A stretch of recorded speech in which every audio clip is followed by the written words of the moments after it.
ner malaron wanka changdar ka tiang ka ta no kontingol we kan war do tv pamalu gandi ala be ajoro len tan nyimanu ne mer yang do pal bararan wala ka changa wan ka payen bar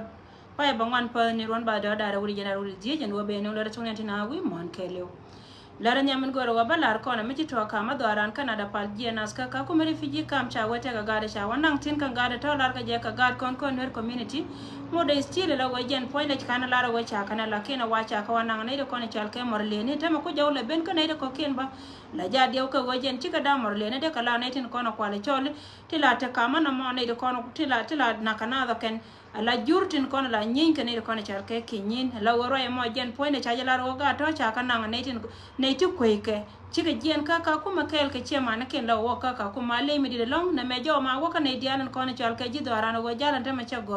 la lar ka jeni sianga jo mi she ka wona ko bi netin kono tare do bwa ma kan pan ken bu ka ta ka ngai go yen ya ngai go jen point en do cha go ta ma kan ne kono charke mor le ne ngai kon dia la go la chang kan gwa mo le yana wona go me je na go anti dia la kono je tin mi yen ka kuma refugee kam arbiene tin kono ka boren chongda yena ngai gwan go jen point china chika de la wa pingara to wa cha kanang pan ka tiang ka modela go jen kana ne je go jen kana ngai go kan kane di chi dong teka teka mitanas ka jal de la go pujen go mi china jen kama na da palamo de ku me meten gwa mo ko jen e boda Kenya kana South Sudan dara go pujen go de ne kon te ka boda de na ja ka nam ka kan wadien pinchin ka juba ko la we to ku South Sudan jena no kwala la je go jen point kwa je la de ko de ka la morle ne kan gara ta wa kan dial ka ga doli tije ka kuma refugee kam tu go dor machal ka juba South Sudan charo mo cha jala netin ko ne chal ka je jas ne geng ne go ba jala ye go de yen jal ka chonga je no kide mentame ti duop ti je long ka jana ne jal kanas kam kana pinye yar be ne kala wa nang na ga de long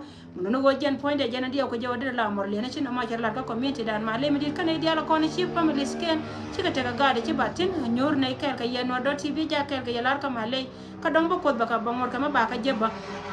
moda kame chone go chone je lose kon itin dia lo kon te gwa mo ngo jen bia te kan itin bia pal ka gwanta tin te ke noise rai me jen kel ka tin dia lo kon be no wala me dong dia na duop dor me chal kai ka kume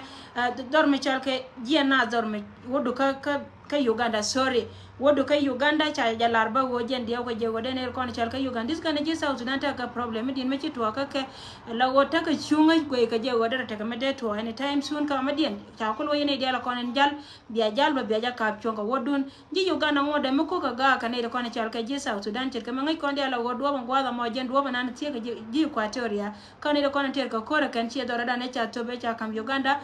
jen do me chal ka do dor me chal ka je nas ka boda dan wodan kai nimli ala wo wona sere dor me chal kai Uganda gor ka jaba wojen no bene do kontre do gwa ma bi ka te ka ngai wojen te to mi che ka wona ci ga dang diok ci ga ya ka torbir dor me chal kai gulu bani kam dor me chal kai Uganda wa kan ba ka gad kon South Sudan da wa ci gad kel te to ci gad kel yede jere dien gad kel jare del walba ga dare ga de ci tor kan jan ga do dien gad kel wa te ga clear kon condition mo da still par na ka kwide no go wa ci ga ya kare kan te to ka dor me chal kai gulu rai mo gore jaba wo bana te ka ngai tin te che ka kan te to ti ka kan ko na bano wala ka ti che che to gore je go wo bia te ka ngai tin min dine jena longan wo yene tin kontin jelen ta mala ja lar ka ye wo jal ka ba ji chonga ni dial ka boda dor me chal kai nimli amma no godun ba kana da pala ta man kam na da pal che ko jo endem ne ko je ka kuma refugee kam ci ga chup rei dor me chal kai South Sudan la kene je la wo me ci kan boda Kenya ci kan bal la ka wo kan la wo ci ga chup chang ci jo me che ben kan ne ko na lar ka je ji do ba kan go do dia ka je go de ne ko na chal kai morle de ta tin tar wo ngwa mo gore je go yene to ko na je ngai ka je puju go te che bay go dia la kon ta yen tin di so je ne ko na je kai ka dor me chal kai South Sudan ta ma wo ka dor me chal kai Uganda gore jagwa wo yen bia jalun bia ti Ugandis ti ga cha la kan ga ka ne ko ne chal ke ji South Sudan tin chai fi ke chal ka ne ka ji ai go ngai kon dia la ga won ta ma kan ju ku ju betin ko ne chung kel ke wur me chal ke ka gadien enan ter ko mo lo no jen point de ba ka moy kariya ka gor ga jaba wo an rana gwa ma ma wa jek tin de moy ka mai kale ti ka ken ko na bano ne tin azen go jen bia ta ngai tin bia tir ka jal kam dor me chal ke nim li kana wana dor me chal ke na da pal ka wodu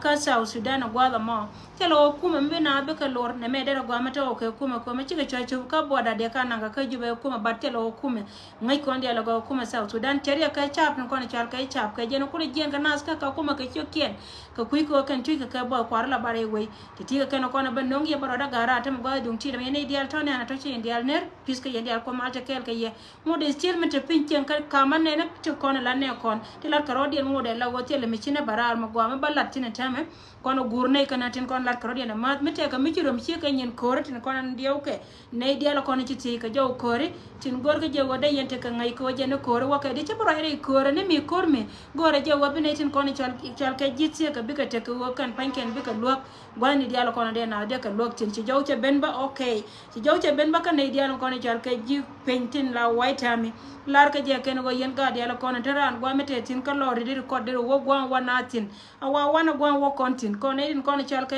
ne ti ngira na gote gomde rotin wana gwa wana tin wajin mati ka duo mede jeng gwa wana tin wa wotin yen ga dia na kono jeng lo din ka mo din ka ti dial kala lat ka rodian pinchen gwa la mo ti ka ken kono bano ne ne dia la to na to shin dia ne kamal akumal te kel ga yen dia mal le jekata no konti gol to wa ka benta